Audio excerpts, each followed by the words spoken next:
This is Abhishek, and I do carry close to, you can say, 17 plus years of experience in IT world. And what I was thinking that I should give certain guidance to our upcoming graduates, not only engineering graduates, but other graduates also. And I will try to cover more and more session for those graduates about the career path program in the IT industry. So let me first, this session is completely dedicated to someone who is coming as a part of technical graduate. It could be BSc, MSc, MCA, or BTech.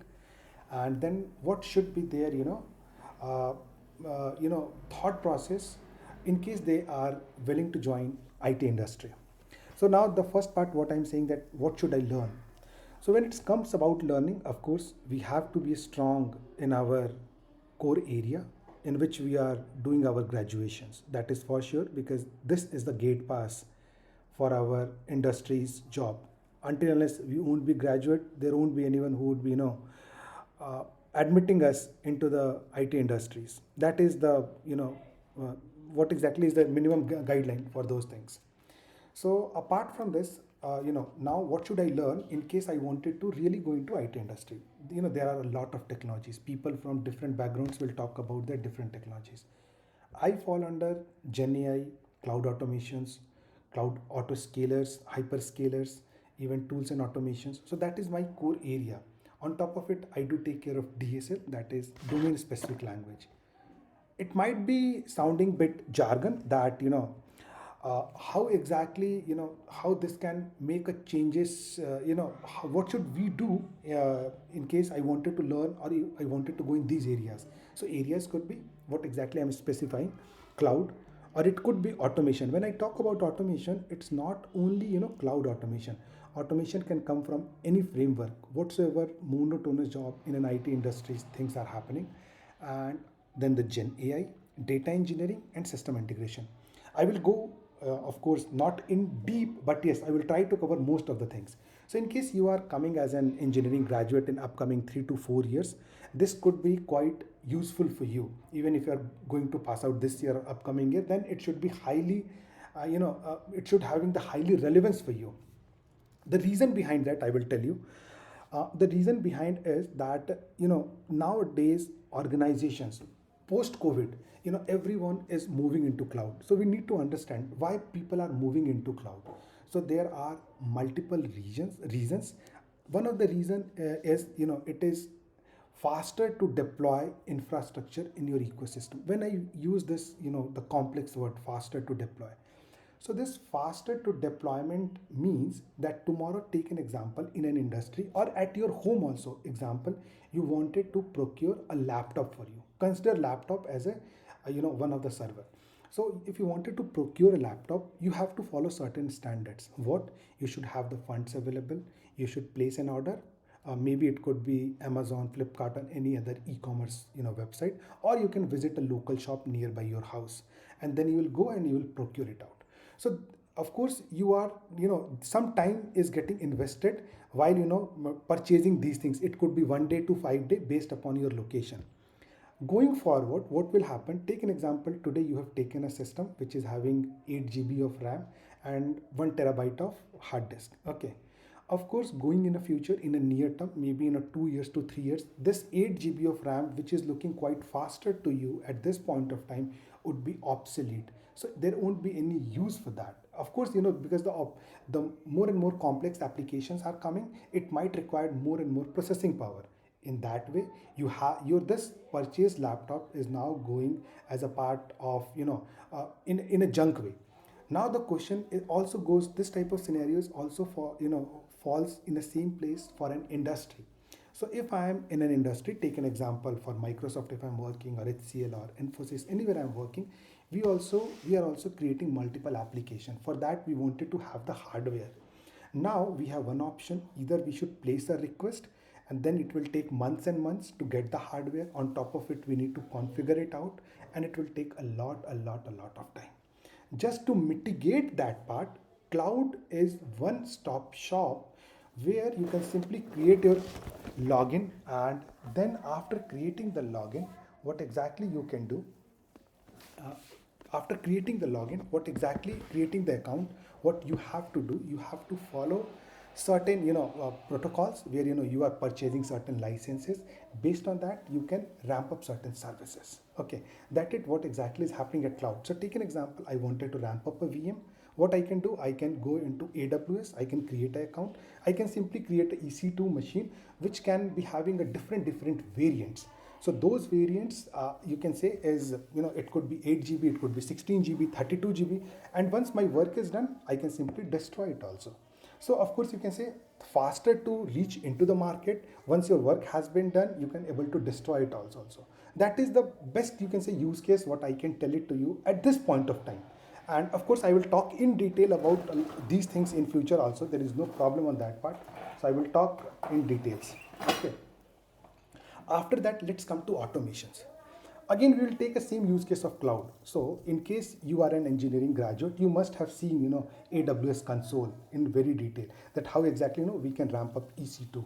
Now to ramp up the EC2, you have to follow certain you can say steps. After following certain steps, what exactly you have to do? After following certain steps, your EC2 is coming live. Like as you have mentioned the name of the server, and then you created the network policies, network group, and everything. And then what exactly is happening? You are able to ramp up the systems. But in an automation way, what exactly is happening? I'm writing a piece of code, and that piece of code can be reused multiple times, and only executing that piece of code, your complete infrastructure will be deployed. Believe me, this is also completely feasible. I will come across those type of sessions also, and you can also navigate to the YouTube. There are multiple automation tools. To name it few, it is Terraform, it is Ansible, it is Biceps, it's ARM template, it's Cloud Formation. So all these are the technologies. Coming to Gen AI. Now this Gen AI is again a big topic, and I have created certain videos also on Gen AI. And Gen AI is a very, you can say, a newborn baby in this IT industry, where everyone wanted to, everyone is loving it. Everyone wanted to pamper this Gen AI. So what exactly is a Gen AI? A simple use case, let me tell you. We have seen two conditions, cloud and automation. In cloud, I told you, you have to go do certain manual step to provision the services, and then you can be able to use the infrastructure. In automation, things can be automated. Now think the concept of Gen AI. You have a portal, similar portal, what exactly I have over here. I have a chat window. Let's imagine that this is my chat window. Okay. And on this chat window, I'm saying, Abhishek is saying, hey Amazon, I wanted to have a EC2 8 GB RAM, and that should be deployed at, you can say, at Mumbai location. Okay. Only I'm speaking these things. Based on this text, this speech, it is getting converted into text, and at the backend it is calling my automation framework and giving you the complete infrastructure services. Is it not, you can say, the faster solution what exactly we have? So this is what exactly is Gen AI. It is of course understanding your requirement and fulfilling it out in a blink of eye. Coming to data engineering ecosystem. So now in Gen AI, what we should learn, that is also the big part, right? So in Gen AI, when we talk about, we have a different providers, specifically OpenAI, Bard, Vertex, all those things, they are coming into the market. Even Google has invested a lot, Microsoft invested a lot, Chat GPT in the form of OpenAI, they invested a lot. Even we can also go ahead, create our model. It could be a smaller model, okay, but we can also train them. So your first approach is to understand how Gen AI is working, what should be the business impact if Gen AI is implemented for the solution, and then how you can enable the solution.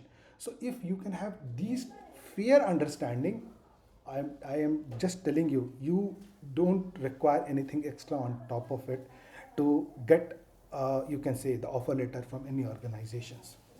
Coming to data engineering, nowadays this technology is also going very good. When we talk about data engineering, it's a petabyte, terabyte, zettabyte of data that is floating even now and then. Now the question is how we can manage this data. Let me give you a simple example. Before 5 or 6 years back, we were doing banking transactions, and in that banking transactions we have the RTGS facility, and NEFT has popped up at that point of time. So you were transferring any fund, it is taking some amount of time. Nowadays it is taking 15 minutes to 30 minutes for NEFT and RTGS transactions, and before that it was taking 6 hours to 12 hours. And now IMPS, and after that IMPS came into the picture and UPI payment and everything, and within a blink of eye, that is happening. How exactly this data is getting processed and fulfilling it out? So with respect to these technology, first and foremost part is the data processing layer. So what is the data processing layer? So there are multiple technologies again in the data processing layer. One of the technologies in the data processing layer is Kafka, again the Spark, Python on top of it. And how things are happening in a very faster way? It is happening because we are using in-memory calculation. Again, it is advanced thought process. We can talk a lot on data engineering in a dedicated slides in the future. Last part is system integration. So now you have seen, the way how fintech organizations are growing, IoTs are growing. Do you think that each and everything is integrated somewhere? Even when we talk about Gen AI, the language chain, the LM model and those chains are integrated somewhere. So the system integration plays a vital role to give you a, best in class technological system. Example, let's take an example. So we have a UPI interface in front of you. So this UPI interface has been integrated to multiple banking system. You can say we have separate bank. Is it possible that a customer or an employee of ICICI Bank can have the visibility on something which is going in HDFC Bank? No, not at all. But your UPI does have. How exactly is happening? Because they have certain API, certain integration point which is integrating all together and giving you a full-fledged engineering solution on top of it. So this is also one of the best field of IT engineering where you can have your career. Let's move ahead. So now question is how fast I can grow in an IT industry. Again, I'm saying that I do carry close to 17 to 18 years of experience. And to be very much honest, when I started my career, initial 4 years, I was almost in a same stage, I will tell you.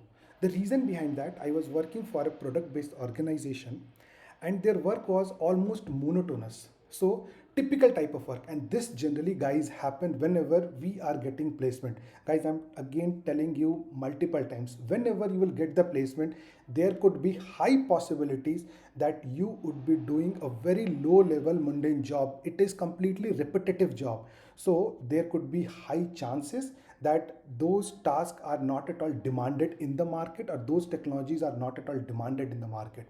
And if you are not coming out quickly from those areas, believe me guys, it would be a nightmare for you to get out of, to get out from that comfort zone. So I have certain friends who are still working in that organization. In the same way, I have 17 years of experience, they are also having 17 years of experience, but in that 17 years they have not learned a new things over in that organizations. They are still doing the same job, and now more or less they are obsolete in that organization, to be very much honest with you. Okay. So what now the question is how fast I can grow. My growth is directly proportional to my learning. More and more I will learn new and new technology, faster I will grow. More and more I will try to involve myself in multiple areas, I will fastly grow. If I'm saying no, I am satisfied, now I got the job. So guys, this is not at all a government job where you got the chair, you got the desk, and now you have to retire it from the same chair and desk. If you are planning for the same, your CTC, that is your salary, your designation, your role, your, you can say, the way people should give you the appreciation, there are 99% chances that you will not at all grow. There are still a possibility. I have certain colleagues who are working in some other industries for a longer period of a time, and they have also grown. But 99% of the public didn't grow. 1% of the public or the person who grow because he or she has learned in that industry a lot of things and changed the role very frequently. Then this has given them the possibilities. So how fast you can grow is completely up to you, that how fast you can learn new and new technology, how much you are adaptable to the new technology. And in case you are adaptable to the new technologies, market is completely open for you. There is no recession in any industry if you have a capability of this adaptation. But yes, if you are stubborn and not at all going to get adapted, your job or everything would be tougher for you. Let's move ahead to the next part, certification. This is also multi-million dollar questions. Nowadays multiple people are asking to me, certification, is it really very much important for getting the job? or to getting the promotions and all those stuff. See, guys, when I was doing my engineering, my professor told me on that day, see, your engineering is the best certification in the world. If you are certified engineer, it is more than sufficient for you to land up for any job. Okay, and I also strongly feel the same thing. Honestly, I have not done a lot of certification. I have done couple of certifications, but I have not done a lot of certifications, because what I think, I have seen a people who has done the certification in multiple technologies, but their knowledge level is very much poor. And I have seen people who have not at all done the certifications and their knowledge level is at par. So now you need to decide. See, certification along with knowledge would be act as a catalyst. You must have seen the role of catalyst. Catalyst is something which can enhance your performance, right? It is happening in a similar way. So if you have certification with knowledge, it will act as a catalyst. But only on the base of certification you cannot grow. But yes, only on the basis of your knowledge you can grow. Certification will not become the resistance for your growth. That is for sure. Let me move ahead. Now, should I focus on placement? Of course, that this should not be the question, that should I focus on placement. Of course we should focus on placements, and because placement is something, it is avoiding that pressure on your mind, that after pass out, if you are going here and there with your resumes and trying to attend all those, you can say, interviews for the fresher, where 5,000, 6,000 people are coming and attending it out, where huge competitions are there. So of course you have to focus on the placement, and for that you have to do good in your educations, what is getting taught in your graduation part. But in case, I'm again telling, after the placement, this does not mean that you are now settled. You have to figure it out in which department, in which organizations you are supposed to move, what type of job you are expecting. You can only demand certain types of job in an industry in case you are carrying certain skill set in those areas. If you are not at all carrying, it would again nightmare for you. There is no use of that type of placement. It's better you should not get placed, rather than learn the new technologies and fit into the right area, rather than moving into the wrong area.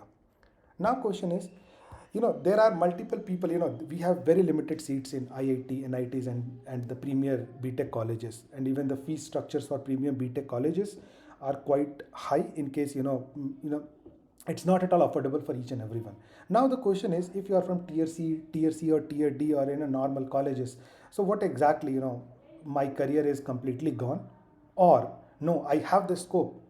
So guys, I will tell you something that, to be very much honest, tier A, B, C, D, E makes difference, no doubt on that part. During the placement phase, there is no challenges on that part, that it will not make a difference, but it's only during the placement. Someone is from tier A and tier B would have a decent salary package. They could go from 5 to 7 lakhs to 40 to 50 LPA per year. Their salary can be varied, the CTC can be varied. In case of C and D, they might get placement, they might not get placement. If they are getting the placements, their salary structure might be 2 lakhs to 5 lakh rupees. At the same time, there could be multiple small scale industries. They have to do certain odd type of IT jobs also. There could be night shift. They might be joining the service desk or the command center. But not, now the question is that, in case I am from tier C or tier D colleges, so I have to live with this stamp, and my CTC and growth is also directly proportional to that. Not at all, guys. Let me tell you my story here. I have done my engineering from DY Patel College of Engineering, Pune, Akoti. Okay. And after that, what exactly happened? It was, I got job in one of the good industry, where my CTC was almost decent. It was not at all too high like as tier A and B, and not too low as in tier C or tier D. But now where I'm standing right now, which is almost either over and above to tier A peoples, or equivalent to them. It is not because I'm carrying 17 years of experience. It is only because during that 17 years, I have never ever stopped learning cycle. I kept on learning, and till date also today nowadays Gen AI is coming into the market, and I am very much sure that I will get a decent knowledge in the near futures because I'm much more interested to the latest technologies niche area, because I'm not never ever keeping my learning curve down. So again, my request is tier C and tier D. It will hardly matter once you are into the job, and then you are trying to learn new and new technologies in the area what exactly market is expecting. So of course you can of course very well match to the people who are coming from tier A and tier B. Salary and stability, guys, see, I have already spoken a lot on the salary and stability, how exactly market is giving, and it is not at all the hidden fact that mark what exactly which organization is providing you what type of a salary. Now the question is about stability. I would talk about the stability first. uh, Very much honest, sometimes I also feel that this industry is highly unstable because we are highly dependent on foreign market, US markets, European markets, and the way how global geopolitical things are happening. There is no doubt on that part. But saying that, does it mean that it's completely you are under risk? Not at all, because demand is there, supply could be low. Of course there could not be high demand and low supply every time. This is a situation where supply is really less and demand is very high. Supply means engineering graduates and the techies are coming more and more, but that level of demand, job demands, is not at all coming into the market. But yes, still there is a scarcity of the niche area. When I talk about all those technologies what I have shared right now, cloud automation, Gen AI, data engineering, system integration. These are the niche area, and I'm telling you, even in my industry also, we are struggling for the right resources. Now the question is, if there is a scarcity of the resources, of course you would be in the demand, and if you are in a demand, you have the stability. So my suggestion is, your learning and your knowledge will give you the stability, nothing else in this complete industry. No, you can say I have I know XYZ people in the industry, I have some good connects in the industry, and I would be stable. It could be for the time being, but guys, your knowledge is everything. And then the last, I'm talking about the salary part. Once again, there is no limit of the salary in IT industry. This is very much true. It's completely based on your knowledge, and if you have the decent knowledge, you can demand the way how market is growing nowadays. That's all from my side, and I will be coming up with multiple, you can say, videos, and let's see how exactly things will go ahead with this discussion. Thanks a lot.